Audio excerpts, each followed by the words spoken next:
Greetings, everyone. I hope you're fine. I hope you are doing well. I'm back again with another video, and I would like to appreciate you all for taking this moment to watch this video, regardless of whether we agree or disagree. In this video, I would like to talk about the situation in DRC, M23 versus the government of DRC and others. By others, I mean every country, every organization, and all these people who are behind the government of DRC. But the most important thing is that when it comes to every situation, it is important to hear both sides so that at the end of the day, you don't end up being biased, because this situation is very sensitive.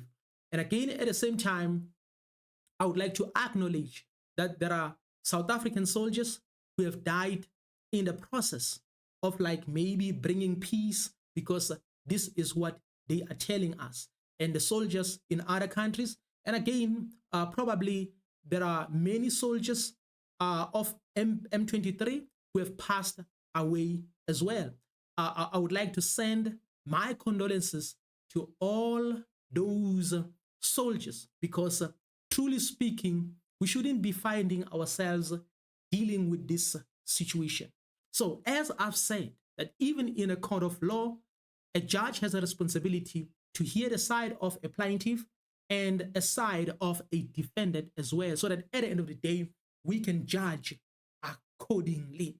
But sometimes we may be biased because people have different opinions. Sometimes people may think that I'm biased, then at the end of the day, we disagree. So I have my own analysis. Why? Because I believe that in each and every country, there are people who are divided, or people are divided when it comes to opinions, when it comes to who they support.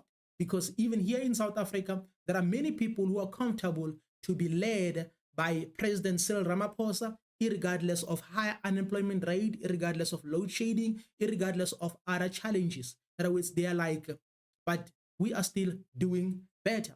But at the same time, we have those who are like, the government is not doing well. So I believe that even in DRC, there are those who are against M23, and then at the same time, there are those who are in support of M23, and we have to respect that as well. So based on my opinion, I just want to say, let me just make an example. Let's just say you are a leader of a group of people, or a leader of a society. And then there's another community who is your neighbor, or whom you may regard as a neighbor, even if they are far. And those people, they are fighting for justice. In other words, they are fighting for what belongs to them. They are fighting for the minerals. Will you send your children, or will you send your people from your community to go and fight against those people who are fighting for freedom in their own land, who are fighting for their mineral resources, who want to protect the resources in their own country? Will you send your children, or will you send your people from your community so that they can fight against those people? Or maybe you will go to the leader of that society and try to negotiate with that leader so that they can start serving the people, so that all of you can start serving the people, making sure that people don't fight. In other words, people should benefit from their own resources. So because it's painful to suffer when in reality you have resources in your own country. You don't have schools, you have poor infrastructure, you don't have all these things, yet you have the resources. It can be very, very painful. But I know that the moment we bring mainstream media has a tendency just to hear one side of the story, because mainstream media is programmed because the purpose of mainstream media is to manipulate people. But as for me personally, I don't want to become a victim of false history anymore. So that is why I'm like, these people sometimes whom we regard as rebels, they want to overthrow the government, they don't care about law, they want to oppress people, and etc. and etc. etc. In most cases, there's no truth in those stories. In most cases, I'm not saying it's not happening, but Ibrahim Traore was also regarded as an overthrower, was also regarded as a rebel by the mainstream media when everything started. So even when it comes to this situation right now in DRC, it is very important to judge carefully. Yes, I know that people have their own opinions, but I'm like, here is the group of people. They are fighting against their leader because their leader is oppressing them, because their leader doesn't care about the infrastructure, because the leader doesn't care about solving the problems that they have in that particular region, in that particular society, or in that particular country, such as unemployment and poor infrastructure. For an example, if you go to DRC, the infrastructure is poor. We can talk about drainage system. We can talk about roads. We can talk about general infrastructure. Everything is poor. Yet DRC is one of the richest countries in the world. Just imagine. DRC is very rich when it comes to the resources. It's very rich. So they shouldn't be struggling like this. They shouldn't be suffering like this if the leaders were genuine, if the leaders were prioritizing them. So right now, we have M23. And M23, they are like, we are fighting for their resources. We are fighting for our territory. We don't want these people to do as they please. Because you have to understand that in any kingdom, if people are not satisfied with how you are leading them, they are more than likely to overthrow you. They might come up with plans to overthrow you because it happened in the ancient times. It happened in history.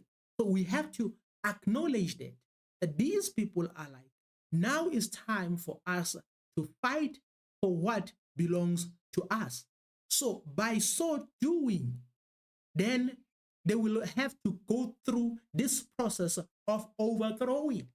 They'll have to go through this process of overthrowing because they are like, now we want changes because we've been waiting, and waiting. You have to understand that the system of democracy it's all about giving you hope that next time maybe something better might come.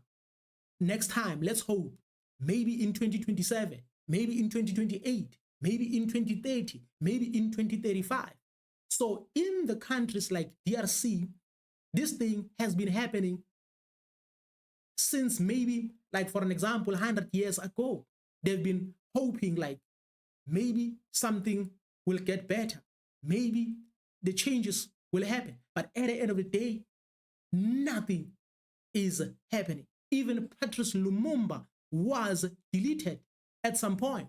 Why? Because he was fighting for freedom. So right now, as we speak, the situation in DRC is very bad. And these guys, the M23 guys, they're like, now it's time for us to like bring them changes. But here is the thing. We have neighboring countries. We have all these organizations that are democratic or hyper-democratic. So they are behind the government of DRC.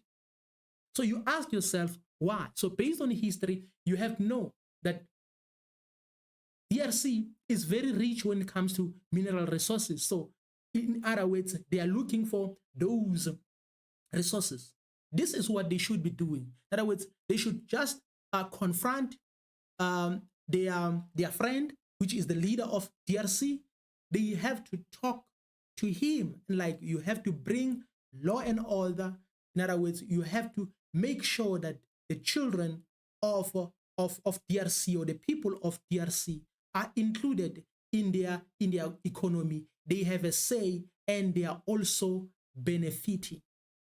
But all these things are not happening. So they are quick just to send soldiers. And if you are a soldier, there's absolutely nothing you can do, because you made an oath to say, irregardless of whatever, I have to be commanded. I have to submit under the authority. So sometimes you end up doing something that you yourself can see that this is not good. So that is why when you send your children to another family so that they can fight against those who are fighting for freedom in that particular family, some of your children may feel like, but this is wrong. But they may not have powers to confront you. Why? Because at the end of the day, they have to submit under your authority. So in other words, these countries that are sending soldiers there, they need to be careful. They need to be careful. So the only thing they need to do right now, according to my perception, is to bring the leader of M23 and the current president of DRC so that they can negotiate. In other words, we should not be happy to see Africans fighting against one another. We should not be happy to see the bloodshed amongst Africans. We should not be excited about that. So we have to ask both sides, what are you fighting for? Because you can also see that some of these people, some of the citizens or ordinary people in DRC are in support of M23. So as an analyst, you have to ask yourself why these people are so happy with what M23 is doing. Why these people are behind M23? It's because the society is divided. There are those who lack information. There are those who have information. There are those who just support M23 because they are like, okay, let's support M23 because everybody is supporting M23. But at the end of the day, knowledge is power. But as a leader, you have to come together and say, okay, now we hear what M23 is complaining about. We hear what M23 is crying about. And these are facts. And how can we come to agreement? How can we agree to say, you know what, let's put war to an end, or let's bring this war to an end. Let's come together and negotiate. But these other countries or puppet leaders and etc., they don't want to negotiate. They don't want to negotiate. They want to threaten these people. They want to scare these people of M23 until they surrender. So that is why these countries are like, now we have to send our soldiers. We have to send our soldiers because these people, even if they call themselves Democrats, they are dictators. Why? Because instead of facing the reality, they want to shoot. In other words, they want to oppress you. They want to threaten you. They want to scare you. This is what is happening right now in DRC. They want to scare them until they are like, we don't have enough resources. Let's just surrender. So that at the end of the day, DRC can continue being a zone whereby everybody can come and take. Everybody can come and take at the expense of the people on the ground. Yes, I understand that people may have different opinions when it comes to this situation, but it's painful when people are genuinely fighting for their resources. You can see that your resources are taken from you and you are suffering. You don't have schools. You don't have a road infrastructure. You don't have anything. But at the end of the day, minerals are always taken away from. How will you feel? That is why Ibrahim Traore was like, they had to organize. They had to come up with a strategy to say it's either they protect their homeland or they die trying. Many leaders of these other countries, they love this disorganization.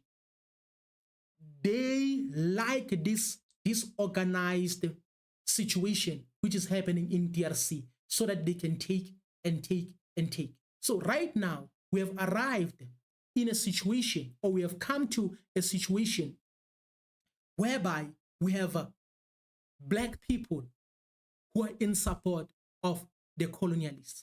They are just fronting. I don't know your opinion about the whole situation, but I believe that M23 is fighting for the right thing, their resources, unless maybe if they are fighting for something which I don't understand.